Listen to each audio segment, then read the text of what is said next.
welcome to the deep dive. You know, we're constantly told to be well-informed, but there's just so much information out there. Today, we're really digging into something fundamental, how the very idea of knowledge gets shaped, often by power, and specifically through the lens of gender. We've pulled together some fascinating sources for this. I mean, everything from ancient history, anthropology, right up to modern neuroscience, and even global politics. Okay, let's unpack this. Yeah, and what's really fascinating here, our mission, if you like, is to show how gender isn't just about identity or biology for that matter. It operates almost like, well, like epistemic currency within power systems. Epistemic currency. Yeah. So, like, it affects whose knowledge gets valued, whose story gets told and stored. Exactly. It dictates who gets to define knowledge, how it's stored, how it's shared. And we're going to see just how deep this runs across time, across different kinds of institutions. It's quite revealing. That's a huge idea, Yeah. gender as knowledge currency. Yeah. So where do we start? You mentioned tracing this way back, how knowledge gets inscribed on bodies. Right. Let's start really deep, historically. The human body itself, particularly thinking about reproduction and sex, has been this potent symbol and also a site of control for ages across so many civilizations. Okay, so how far back are we talking? Well, we can see it very clearly in the ancient Near East. Think about those fertility cults in places like Canaan, Mesopotamia. They didn't just, acknowledge sexuality. They built rituals around it. They saw it as a cosmological act. Cosmological, Yeah. meaning linked to the universe, the gods. Precisely. It wasn't just human stuff. It was seen as a kind of cosmic technology, a way humans could actually influence divine blessings, crops, fertility. The sources talk about sacred groves, rituals. These were ways to connect with divine creative power. And figures like Asherah and Astarte were central to this. Hugely central. Asherah, for instance, she was sometimes called the creatress of the gods, and originally she was paired with major gods like El or Baal. It shows how powerful divine femininity was seen back then, a sacred, life-giving force. Okay, so you have this powerful, body-centered, often female-associated sacred power. But that didn't last unchallenged, right? The biblical record talks about almost a theological war. Exactly. It wasn't a gentle shift. The texts, like in 2 Kings, describe a real struggle against these practices. And scholars point to this as part of a deliberate suppression of that feminine divinity. It happened alongside the rise of patriarchal monotheism. A conscious effort, you mean, to rewrite the spiritual map. Yes, a conscious effort to sort of purge these older ways of knowing and being. And the archaeology. Sometimes it tells a slightly different story, doesn't it? I remember reading about that pottery inscription, Yahweh in his Asherah, from the 8th century BCE. That's the one. It's an incredible find. It suggests that on the ground, things were maybe more mixed, more syncretic than the later official texts might suggest. People were seemingly worshiping Yahweh alongside Asherah. So what does that inscription represent then, in terms of knowledge? It represents a profound contest over epistemology. A fight over how knowledge about sex, the body, divine blessing was understood, who controlled it, and what got passed down. It shows knowledge being preserved in some pockets, actively purged in others. And the female body's role in this. Oh, it fundamentally shifts. If we connect the dots, the female body goes from being seen as the seat of life-giving power to being rendered suspect, controlled, overwritten by these emerging patriarchal systems. You called this archival violence earlier. That's a striking term. It is, because it captures that this wasn't just forgetting. It was an active rewriting of sacred memory through ideological control. Gendered knowledge, especially knowledge tied to feminine power, was deliberately purged from the official version, from orthodoxy. It really sets a pattern. Incredible. And that pattern, Yeah. it doesn't just vanish with antiquity, does it? Fast forward to modern science, we're still trying to locate gender, maybe now in the brain. Absolutely. The tools change now. It's brain scans, neuroscience, but the motivation to define, to kind of fix sexual difference. That impulse is still there. We see it in research on sexual dimorphism. Dimorphism, meaning differences between male and female brains. What kind of things are we talking about? Well, in animal studies, for example, male rats often show significantly thicker right hemispheres, and their corpus callosum, that bridge between the two halves of the brain, tends to be larger. Interesting. And hormones play a role. They seem to.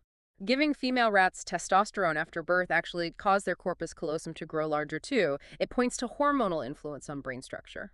And in humans, are there similar findings? There are reported differences. For instance, a brain region called INAH3 is on average almost 3 times larger in male brains compared to female brains. Mm. And some studies, like Simon LeVay's famous ones, suggested a possible link between INAH3 size and sexual orientation. Okay. Any others? Yeah, there's research on the Sylvian fissure linked to language. Some studies, like McGlone's work looking at brain damage, suggested men might have language more lateralized, more dominant in the left hemisphere. Women seem to show more bilateral processing, using both sides more equally for language tasks. So there's definitely research finding some average differences, but here's where it gets tricky, right? How does this complex science land with the public? Exactly. Here's where it gets really interesting. These findings, which are often nuanced, full of caveats, statistical averages, they get absorbed by the public in really simplified, often gender essentialist ways. Like reinforcing old stereotypes. Totally. Things like men are logical, women are empathetic. It feeds right into those cultural scripts, even if the actual brain science shows massive overlap and variation within genders. And the prime example of this oversimplification has to be the whole left brain, right brain thing, right? That myth just won't die. Oh, it's incredibly persistent. It came out of legitimate research by Sperry and Gazaniga on split brain patients. But even the researchers themselves, like Springer and Deutsch pointed out early on, knew it was an oversimplification for the general population. Our brains are massively interconnected. But the metaphor stuck. It really did. In schools, visual learners versus verbal learners. In business training. And definitely in gender talk, men as the logical left brain types, women as the intuitive, creative, right-brained ones. And you can see the danger there. It maps so neatly onto those old Western binaries, reason, emotion, mind, body, male, female. Exactly. And it doesn't just map onto them, it helps reproduce a hierarchy. Logic and abstraction, coded masculine, get elevated. Intuition and embodiment, coded feminine, are seen as secondary, less valuable in many contexts. So whether it's ancient priests interpreting fertility signs or modern pop science interpreting brain scans, it's kind of serving a similar function, defining gender roles. In a way, yes. They both function as scripts. Societies use them to affirm or sometimes challenge gender hierarchies. They become tools, sometimes potentially liberating, but often used to legitimize the status quo to justify existing power structures. The technology changes, but the underlying social work it does can be surprisingly similar. Okay, let's shift gears slightly. From bodies and brains to physical archives. The manuscripts in Timbuktu, that whole crisis in 2013, what actually happened there? The headlines were dramatic. They were very dramatic, lots of talk about catastrophic burning by jihadist groups, but the reality on the ground was quite different. Most of the manuscripts from the Ahmed Baba Institute, tens of thousands of them, they weren't burned. Really? So what happened? They had been smuggled out months before, carefully relocated and hidden by local archivists, librarians, families. Amazing bravery. The fire that got reported was real, but it mainly hit empty buildings or digitization equipment. It was largely symbolic, not the cultural apocalypse initially portrayed. Wow. That's incredible. But the media narrative didn't quite capture that heroism. Not really. Despite the facts emerging later, the initial story stuck. And that narrative, unfortunately, tended to reinforce old colonial ideas. You know, the civilized West needing to save the barbaric other's heritage. It set up these binaries, good Muslim, bad Muslim, archive versus ashes. And it positioned Westerners as the rightful interpreters. Yeah, it implicitly created this hierarchy of knowledge where international experts or Western observers became the main voices, kind of overlooking the generations of local Malian scholarship and the people who actually risked their lives to save the texts. And within that story, was there a gender dimension? You mentioned a gendered silence. There absolutely was. The global focus tends to be on the famous male scholars, the poets, the historical figures whose names are on the manuscripts, but women played these vital, often invisible roles. Like what kinds of roles? They were preservers of manuscripts within families, crucial transmitters of the oral traditions that contextualize the written texts, sometimes copyists, traders involved in the manuscript economy, stewards of private libraries passed down through generations, often through matrilineal lines or in women-led households. Their labor was essential, but it's rarely in the spotlight. So even when international efforts came in to save the manuscripts, with good intentions and funding, did they sometimes miss this? That's the unfortunate irony. Millions were spent on preservation digitization. But often, applying standardized Western archival methods meant focusing on the main text. Marginal notes, poems scribbled in the edges, family genealogies, recipes, stuff often added or preserved by women, sometimes got sidelined or even discarded because it didn't fit the mold of a clean, scholarly text. It sounds like what you called epistemic laundering. Can you explain that a bit more? Yeah, epistemic laundering is the idea that in the process of saving or preserving knowledge according to international standards, you kind of scrub it clean. You reframe it to fit global heritage expectations. It becomes more legible to outsiders, but it loses its local texture, its messiness, its relational, and yes, its gendered It dimensions. raises that big question, doesn't it? When we save knowledge, whose definition of valuable are we using? Exactly. Are we preserving the living history in all its complexity, or are we creating a tidier, perhaps less truthful version for a global audience? This is fascinating. Let's transition now from physical archives to the archive of modern policy. Mhm. Thinking about U.S. foreign aid and this idea of soft power influencing through attraction, not force. How does Mhm. gender play into that? Well, it's become central. If you look at agencies like USAID promoting gender equality, women's empowerment, LGBTQ plus rights, these are major stated goals of U.S. development policy now. Sounds progressive on the surface. It does. But if you dig deeper, gender often becomes, well, conditional. It acts as a gatekeeper for receiving aid. It's used as a sort of litmus test for whether a country is modern enough. In that sense, it becomes a tool, a kind of soft weapon within broader geopolitical strategies. So gender as governance, you mean aid gets tied to specific policy changes. And does that impose a particular model? Often, yes. Aid can be linked to adopting certain policies, legal frameworks, educational curricula related to gender. And critics like Gruhl and Kaplan argue this implicitly pushes a very specific model of liberation, one based on Western, liberal, individualistic, often secular values. Which might clash with local traditions or beliefs. He can, absolutely. It might override local cosmologies, different ways of understanding family, community, or spirituality, replacing them with a template that doesn't necessarily fit or resonate locally. And this is maybe especially visible with LGBTQ plus rights becoming a benchmark for democracy. Right. U.S. policy increasingly frames support for LGBTQ plus rights as a key sign of democratic maturity. Now, this does provide vital support for activists in many challenging contexts, but it can also provoke backlash. How so? Sometimes these initiatives are perceived as foreign interference, as imposing Western norms, and scholars like Joseph Massad have argued there's a paradox.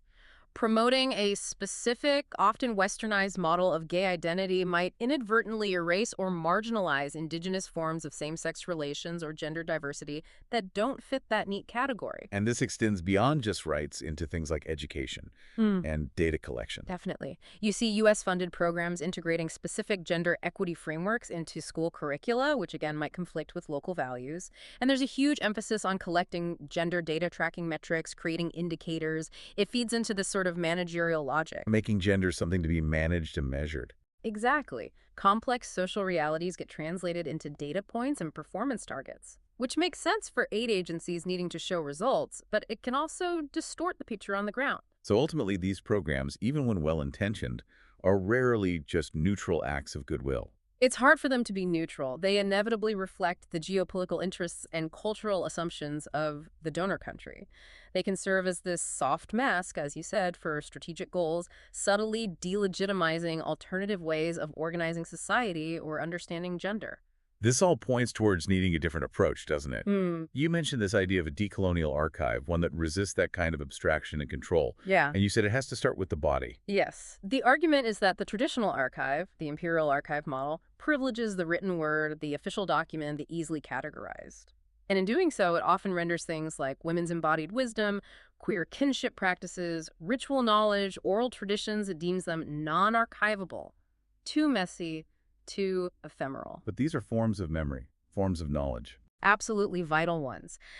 If you look at, say, many African oral traditions, women are often the designated memory keepers, the guardians of ritual calendars, the ones who maintain the hearth as a center of knowledge.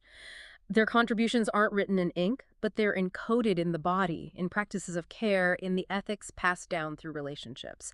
That is an archive, a living one. What about neurodivergent memory or queer archival practices? How do they challenge the standard model? This is really fascinating territory. Neurodivergence, things like autism, ADHD, is often framed solely as a deficit. But if you look at how memory might work differently, like the autistic memory palace, maybe storing information associatively through intense sensory or emotional links rather than just linear Or facts. the ADHD narrative loop. Right, maybe experiencing history or memory as these vivid, emotionally charged fragments that loop back rather than a straightforward timeline. These aren't wrong ways to remember, they're profoundly different ways of organizing knowledge, offering alternative archival logics. And queer communities. Queer communities have often had to be incredibly creative in building archives outside of official institutions. Think about zines, drag performance as historical commentary, chosen family stories, shared rituals, oral history projects passed person to person. These forms often resist permanence. They might be fleeting, but they burn brightly with presence and effective truth. What's crucial here seems to be that both neurodivergent and queer memory practices often resist standardization. They hold on to the feeling, the affect. Exactly. They preserve affect. They remind us that what dominant culture might dismiss as irrational or disordered or too personal can actually be a legitimate and sometimes, frankly, a more honest way of holding historical truth. Because lived experience is messy, it is emotional, these archives don't shy away from that. So after going through all this ancient bodies, brain scans, Timbuktu, foreign policy, what's the takeaway? It feels like the radical act is simply to let the archive breathe. That's a beautiful way to put it, yes. It means creating knowledge systems, epistemic systems, that are allowed to be relational, embodied, rooted in specific places and communities. It means valuing different ways of knowing. Not just linear logic, but maybe cyclical understanding. Not just abstract facts, but intuition too. Precisely. Building memory practices that are responsive, that feel ethical, that can emerge and change, rather than being locked down and controlled. It's about recognizing the life within knowledge itself. It's been quite a journey. From those ancient fertility cults right up to modern neuroscience and policy, we've seen gender used again and again as this kind of symbolic currency. Used to control, to categorize, often to legitimize certain forms of power and knowledge while marginalizing others. It's a constant thread. So maybe here's the final thought for everyone listening. What if we shifted our focus?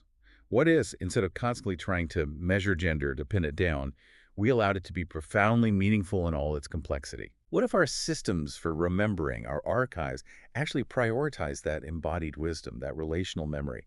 Could we build an archive that truly breathes with people's lived experiences instead of just locking them away in boxes? It's a powerful question. Because ultimately, to archive, whether it's stories, data, or memories, is to take responsibility. Responsibility for what we choose to carry forward, what we pass on, and maybe just as importantly, what we have the wisdom to let go of.